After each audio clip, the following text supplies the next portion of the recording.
प्रिय विद्यार्थियों, अगला दोहा है। बत रस लालच लाल की, मुरली धरी लुकाई, सौह करे भौं हनु हंसें, दैन कहें नटी जाई, दैन कहें नटी जाई। बतरस का अर्थ है बातों का सुख। लाल श्री कृष्ण के लिए है। लुकाई अर्थात छिपा दी। सौह सौगंध। भौहनु भवों से आइब्रो। दैन देने के लिए। और नटि का अर्थ है मना करना। प्रिय विद्यार्थियों, इस दोहे में खास बात यह है कि इसमें भक्ति और श्रृंगार का अद्भुत मेल है, अद्भुत संगम है। श्रृंगार का मतलब है कि तो श्रृंगार प्रायः अपने रूप सौंदर्य को गहने के माध्यम से, कपड़ों के माध्यम से, अन्य सामग्रियों के माध्यम से सजाने की एक प्रक्रिया। लेकिन साहित्य के अंतर्गत देखा जाए तो रस का अर्थ होता है आनंद, और साहित्य में 9 रस हैं, जिसमें से सबसे प्रधान रस है श्रृंगार रस, जिसमें प्रेमी और प्रेमिका के पारस्परिक प्रेम पूर्ण व्यवहारों की चर्चा होती है। और इसके मुख्य रूप से 2 भेद हैं, संयोग और वियोग। तो संयोग श्रृंगार में प्रियजनों से मिलने के बाद जो आनंद की अनुभूति होती है वो संयोग रस के अंतर्गत आती है, और जो बिछुड़ने के बाद अनुभूति होती है वो वियोग के अंतर्गत आती है। तो यहाँ पर अपने प्रिय अर्थात कृष्ण, तो गोपियाँ और राधा अपने परम प्रिय श्री कृष्ण के साथ मिल करके बातचीत करना चाहती हैं, और उनके मन में यही एक लालच उत्पन्न हो रहा है कि किसी तरह से अधिक समय अपने प्रिय अर्थात श्री कृष्ण के संपर्क में रहें, उनसे बातचीत का आनंद लेते रहें। कविवर बिहारी लाल ने यहाँ पर राधा तथा गोपियों और कृष्ण के हाव भावों की अद्भुत झांकी प्रस्तुत कर दी अपनी काव्य पंक्तियों के माध्यम से। उनका कहना है कि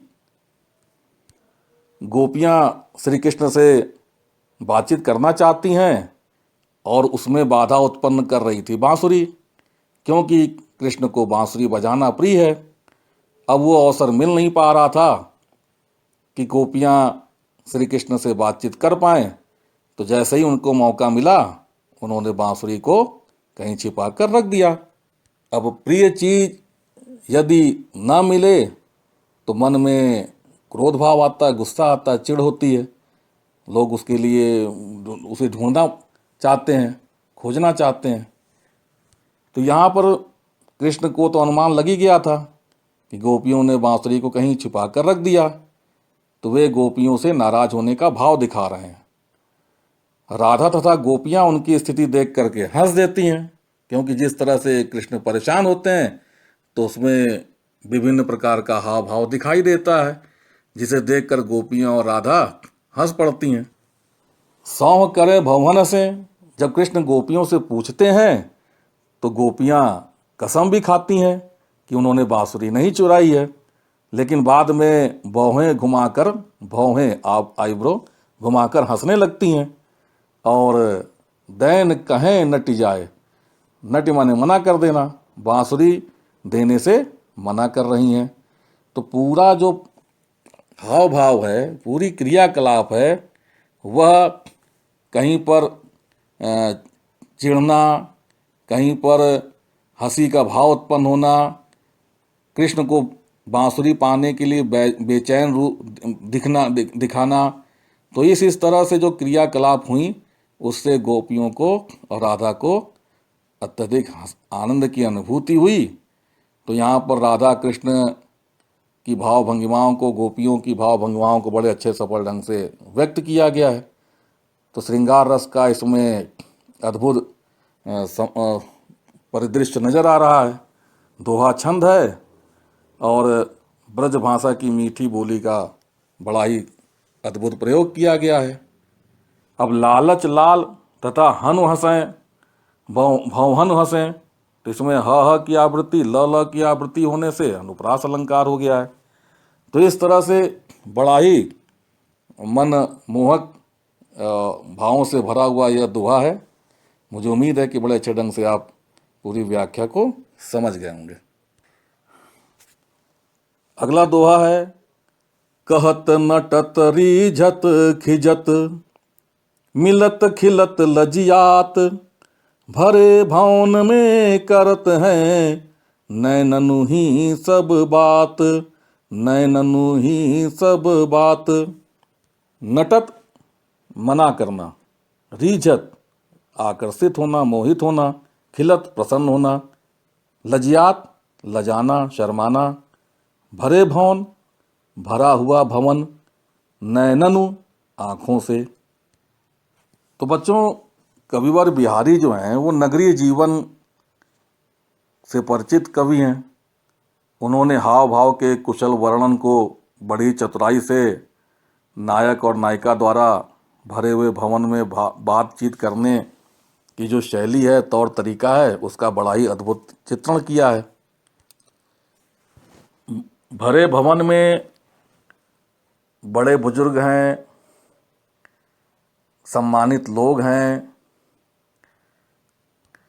वहाँ पर नायक और नायिका को मर्यादा का पालन भी करना है। बच्चों, यह ध्यान रहे कि रीतिकाल की यह कविता है, 16वीं शताब्दी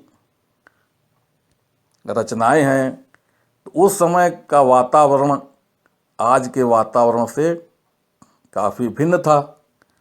स्त्रियां बड़े बुजुर्गों के समक्ष जाने में, आज की तरह बातचीत करने में थोड़ा संकोच करती थीं।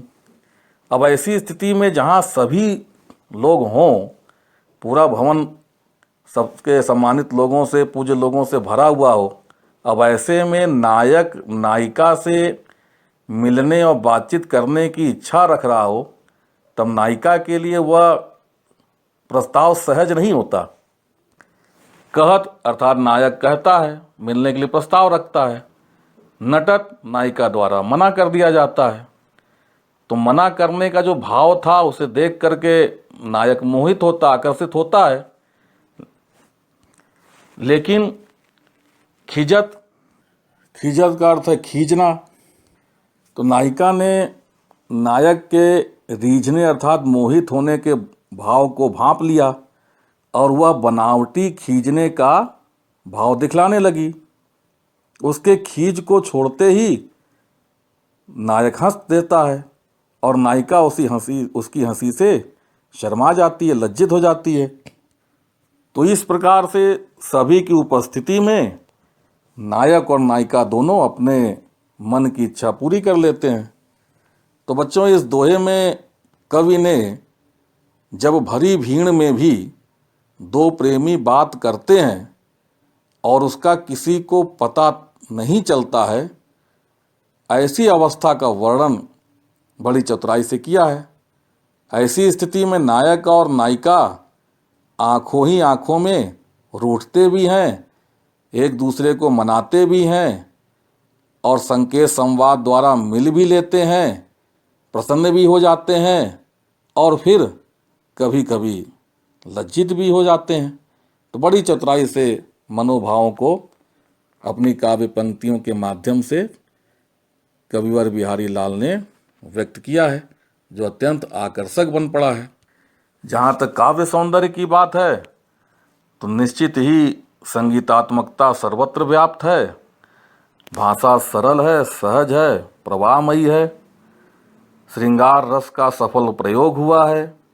दोहा छंद है, ब्रज भाषा है, अनुप्रास अलंकार का अद्भुत प्रयोग हुआ है और माधुर्य गुण है, वर्णनात्मक शैली है। तो इस तरह से काव्य सौंदर्य की स्थिति को भी मैंने स्पष्ट करा दिया है।